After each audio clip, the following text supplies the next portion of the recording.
Bob Ferguson here, founder of Ferguson Alliance. Growth of a business. That seems to be a topic that we talk with our clients about regularly.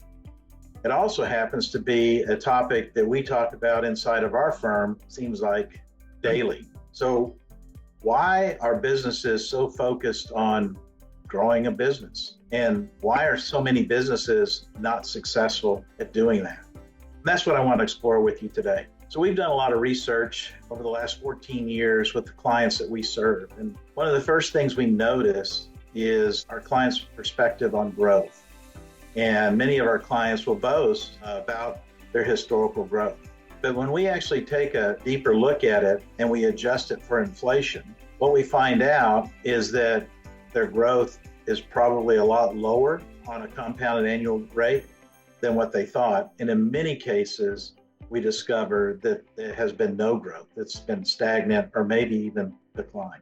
It's important to grow a business, and we all know that, particularly today, because industry is so dynamic and how fast change is occurring because of technology. Just think about AI. We weren't talking about AI really in business 2 years ago, and now it seems like that's all we're talking about in networking meetings and trade shows and other seminars, how AI affects our business today. So the problem is how do we get sustained profitable growth? I was reading some research from Harvard Business School, and their research really ties in with our research. They looked at 11,000 US companies from 1976 to 2019. And what they found out when they looked at their compounded annual growth rate, that the companies in the top quartile grew an average of 11.8%. Now that's after adjusted for inflation. But the other three quartiles experienced fractional growth, fraction of a percentage, or no growth at all. That was amazing to me. When I got a little deeper into the research and I looked closer at it, and I've got this slide here that shows you the data that they looked at the high growth rate for companies from 1985 and then rolling forward 34 years. And there was 170 companies in 1985 that were in the top quartile of growers. What they're saying is they had the highest 10-year average of growth, 170 companies. You roll forward to 2019, and what you see is now there's only 7 companies that have high growth rate. So it's telling us that growth is hard to have, and it's even harder to sustain. So what's the cause of it? If that's the problem, sustained profitable growth, then what's the cause? Well, many of our CEO clients will tell us it's the competition, it's the market, it's external events such as new regulations, weather. Those are the causals that we hear. But what we discovered, as well as this Harvard Business Research study, is that it's self-inflicted. So, and the reason why we call it self-inflicted is because companies are not growing strategically, they're growing to a reaction to opportunities. So in the process of chasing growth, these companies easily destroy kind of what made them good in the first place. And I'm sure you can think of many examples of how that happened. And so all of a sudden, when you're chasing growth, you forget about your culture of innovation, or you forget about your agility for making decisions, or you ignore the strong process for delivering great customer service, all in the name of growth. So if the cause is self-inflicted, then what is the solution? Well, the solution is don't be reactionary to market opportunities. Instead, be strategic. And when I talk about being strategic, you want to not only let demand drive growth, you want supply to be in balance with demand. When I talk about supply here, I'm talking about your human capital, I'm talking about your infrastructure, your management systems, your manufacturing capabilities, whatever it is. You want to make sure that you are keeping those in balance. And the best way to do that is think about your strategic intents around growth being 3. your rate of growth, your direction of growth, and your method of growth. So let's take a look at those three. Rate of growth. That's always a difficult question to answer. How fast should we be growing? But you need to choose a target rate of growth that matches your capabilities, right? Your ability to scale. It needs to fit in your business model, your HR capabilities and culture. Let's take a case in point. Peloton during the pandemic. What did they do? They reacted to this surge that was created by the pandemic of staying at home and exercising. And they quickly expanded their capacity so far that it really pushed their supply chain capabilities, resulting in poor quality and low customer service problems. In fact, they ended up having to have 2 recalls on their product.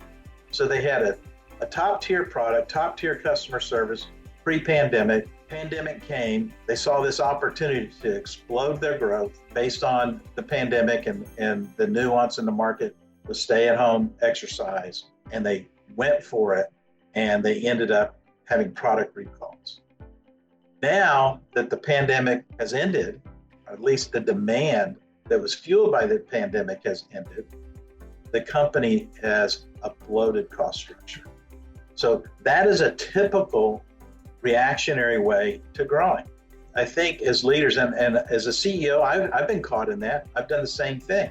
As a public company CEO, you have shareholders that have invested in your company and they want you to grow. And so you go out and you kind of grow at all costs and we'll kind of fix things as we can. We'll catch up. Well, that doesn't work. It really doesn't work. And so a little hint or a trap that you want to avoid as a leader is there's no transitory examples of growth pains. In other words, it's a problem and you can't catch up fixing your problems in the sake of growth. Again, it's all about the rate of growth needs to match your capability, being able to grow. It's the balance of demand and supply. So let's talk about direction of growth. How do you determine that?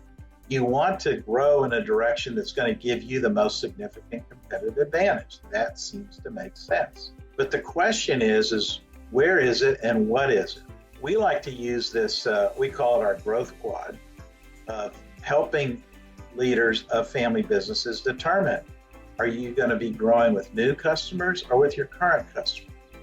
You're going to be growing with new products or current products? And what's the combination between products and customers in that relationship?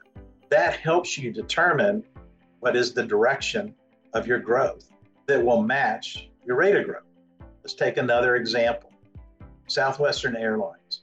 And looking at the Harvard Business Research, from 1980 to 2019, they were one of the high growth companies. They were one of the 7, continued to be a high growth company.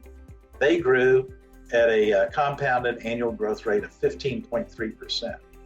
During that time, U.S. air travel was 5.3%. So their growth, they enjoyed a 3 times growth rate. How did they do that? They simply said directionally, we don't want to compete with the larger, more traditional carriers. We want to have the best point-to-point service that we can. And so they knew in order to do that, they had to work on their capabilities of increasing turnaround times at the gate, as an example. And so they really focused in on efficiency and being able to compete in an area that the traditional airlines weren't competing in. And that really drove their growth rate. So they had clear direction on what was going to give them their competitive edge. All right, so now the third strategic intent, we have talked about the rate of growth, we've talked about the direction of the growth, now the method of growth. Choosing your method of growth is all about choices and trade-offs. So the first trade-off that any family business is going to make is between growth, control, and liquidity. And so you can see on this diagram that we have that if a business decides that they want what's most important to that family business is growth and control, that means they're willing to give up some of their liquidity in their business. In other words, they're willing to take on some debt or willing to cut back on their distributions in order to maintain the control of the business and grow. Although a family business can decide, no, we want to maintain our control, and we also want to maintain the liquidity in our business. We don't want to take on debt. We don't want to minimize our distributions. Well, then that means you're going to have to give up on the rate of growth. Not saying you're not going to grow, but maybe you're not going to grow as fast. And then the other trade-off or decision or choice that needs to be made is, well, what if we want to maintain our liquidity and grow? Well, that means you'll probably have to give up some control. Maybe you will bring in a financial sponsor. They'll come in with some equity for a minority or a majority share of your business, as an example. So those are the first kind of choices and trade-offs that are, in my opinion, are unique to family businesses. After that, all businesses, family, non-family, have to make some choices on method. How much of your growth is going to be organic, and how much of your growth is going to be through acquisition? Another choice is how much growth is going to come through vertical integration or outsource. Another choice you have to make is, do we franchise or do we build? So these are all methods of growth, examples of methods of growth. The family leadership team has to make these decisions to determine the method of growth. And as you can probably see, decisions of method are connected to the rate, right? So they're all interdependent and connected to one another. So if you're a business leader listening to this, what are the key takeaways? This is what I would say to you, is that you need to, first of all, understand what your real growth is after adjusting for inflation. Don't kid yourself that your annual growth rate or your historical growth rate includes inflation. Secondly, you need to strategically grow your business thoughtfully, not emotionally through a reaction of some opportunity. So that strategic growth needs to have three intents: rate, direction, and method. Number three, be aware of your non-financial constraints: systems, processes, your culture, human capital. All that's important. Be aware, avoid the trap of, well, we can grow fast now and we'll fix things later. That never works.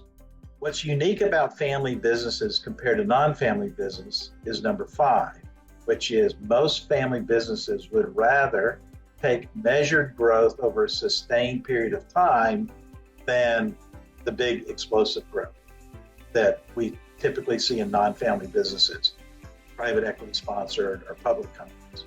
And I think that's the big takeaway, is measured growth is going to give you far better long-term financial results than going for the grand slam and get explosive growth. 6, you should proactively look for ways to augment your resources and capabilities. My colleague, Tom Anderson, and I, we were just in a meeting with a client yesterday, and there's a transition going on between the founder and the second generation. And the second generation is making investments into growth. The founder was questioning some of those investments, thinking, wouldn't it be better to not spend that money? They were seeing it as cost as opposed to investments. In our opinion, the second generation leader was doing the right things by making investments. And then once he was able to articulate the amount of investments that he's making for growth and normalizing his financial results, his actual profitability is better than prior year. So be proactive in looking at that. You want to break down any bottlenecks that you'll see in your business for growth. We're doing that internally right now with our company. Some systems issues, could be bottlenecks in culture, could be bottlenecks in technology or training. So you want to look at those ways, and as a leader, you need to be always trying to eliminate those bottlenecks. Number 8, you got to really become a great catalyst of change and a great leader of change. You need to learn how to do that. It's something that's learned. You don't just force change, you got to lead change.